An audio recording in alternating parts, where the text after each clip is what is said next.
જેતપુરના સાડી ઉદ્યોગના ઝેરી પાણી પોરબંદરના સમુદ્રમાં વહાવવા માટેના પ્રોજેક્ટનો વિરોધ કરીને ખારવા સમાજ દ્વારા માછીમારોના વિસ્તારોને બંધ રાખવાનું એલાન કરવામાં આવ્યું હતું।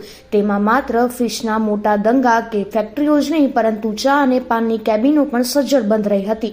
નાના ધંધાર્થીઓએ પણ એકતા દર્શાવીને પોતાનો વિરોધ પ્રગટ કર્યો હતો અને સુભાષનગર, બંદર વિસ્તાર, ખારવાવાડ વગેરે જુદા જુદા વિસ્તારોમાં ચા અને પાનની કેબિનો પણ બંધ રાખીને આ પ્રોજેક્ટને રદ કરવાની માંગણી કરવામાં આવી હતી। જેતપુરના સાડી ઉદ્યોગના કેમિકલયુક્ત પાણી પ્રશ્ને સાગરપુત્રના વિસ્તારને આજે બંધનું એલાન આપવામાં આવ્યું છે। ત્યારે પોરબંદરના માછીમારી વિસ્તારો તો સજ્જડ બંધ રહ્યા છે, પરંતુ તેની સાથોસાથ ચા પાનની નાની કેબિનોએ તેના ધંધાર્થીઓએ પણ સજ્જડ બંધ પાડ્યો છે અને પોતાનો વિરોધ પ્રગટ કર્યો છે।